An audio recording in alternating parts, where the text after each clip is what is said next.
Hi, I am Andrea. I'm Marlyn. And I'm Karina. And hello to everybody watching at home. This is Sandy. Sandy was a powerful superstorm that passed over New York City 5 years ago. It submerged a lot of the city in floodwaters, left thousands of families without homes, and cut off people from essential resources in the days following. Many New Yorkers were not prepared for this storm, and today, people are still recovering emotionally and physically. New York City is a coastal city. Because it's entirely surrounded by water, it's vulnerable to the same issues that coastal cities all over the world are facing. Sandy was a turning point in New York City's understanding of how sea level rise could affect it. If you haven't heard of sea level rise, let me explain. As global temperatures rise, ice sheets melt and water expands, causing sea level rise. And this makes our high tides even higher. The higher the tides, the more chances water will come inland. It happened during Sandy, but it could happen on a regular day too. On regular days, when high tides occur, tidal waters can enter through our sewer system and flood our streets. This is called tidal flooding or sunny day flooding, because this kind of flooding could happen when there is no rain on a sunny day. And this will only continue to get worse. Rockaway, Queens, just 20 miles away from here, was one of the communities that was most damaged during Sandy, and now it's one of the frontline communities for sea level rise in New York City. In 1983, only 24% of Rockaway Park and Rockaway Beach buildings were at risk of damage during a major flooding event. Today, that number is 89%. Sea levels and high tides will continue to rise and get worse. So we asked ourselves, what can Rockaway do to adapt? When we went to Rockaway, we met Jamal, who's a student living there. He told us although people experience Sandy, they don't talk about sea level rise. They talk about things that affect them every day. This was also true for him. He spoke to us mostly about the accumulation of trash he notices on his way to school. He thinks that the trash could be blocking the sewers, making it hard for water to go down through the sewer system when there is flooding. And he is right. In fact, 23% of sewers backups in Queens are related to trash and debris. The standing water causes him to run into swarms of mosquitoes, experience bad smells, and he's often late to school due to severe flooding along his route. When we ask Jamal and others in the community how they handle this, most of them say, "We just deal with it." And they didn't seem to relate sea level rise to challenges they experience every day. This made us think, what if we could create a personal connection to sea level rise and sunny day flooding by focusing on problems people experience every day, making it more personal and urgent?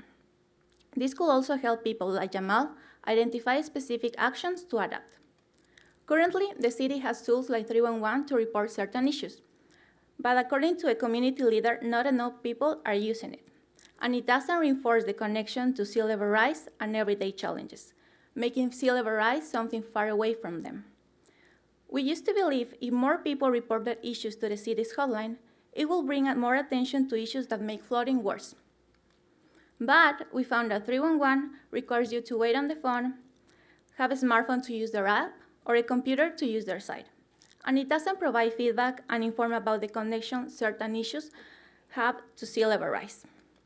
So in collaboration with Jamal and a group of his friends at the Rockaway Waterfront Alliance, we conducted a series of workshops where together we created an easy way to connect residents to local government to call their attention to their issues, while learning how sea level rise affects their community so they can take action.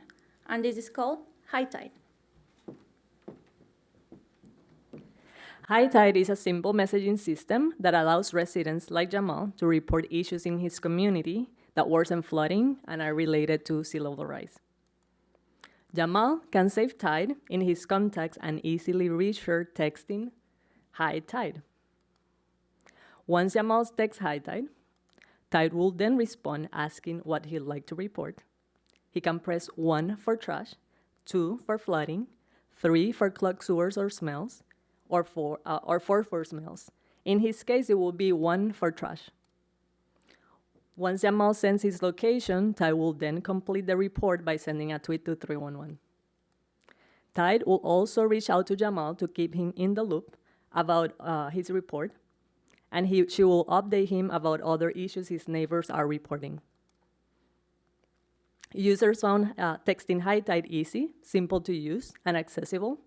They were happy to hear that they don't have to wait on the phone anymore to report other issues.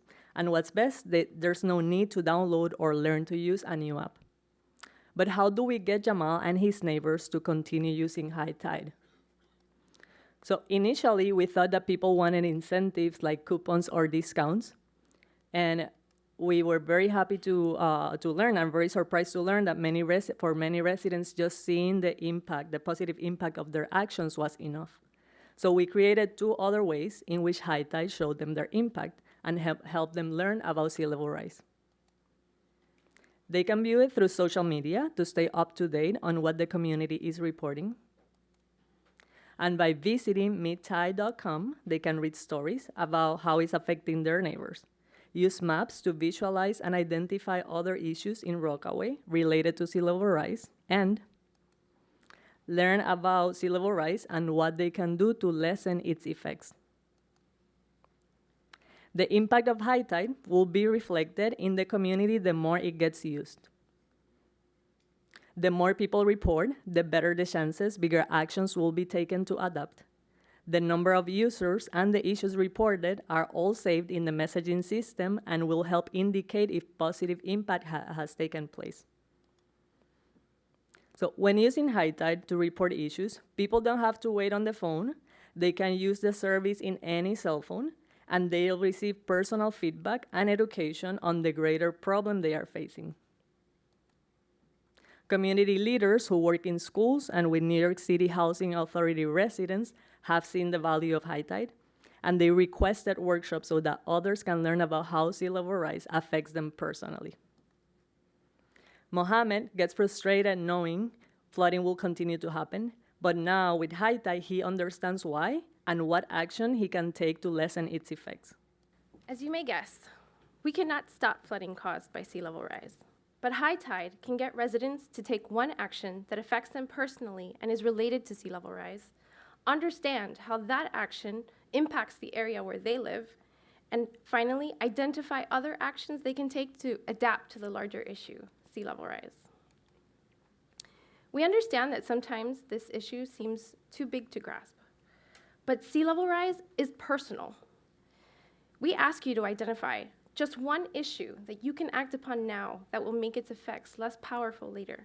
In Rockaway, it's making sure that trash stays out of the sewer system. In your community, what will it be? Thank you.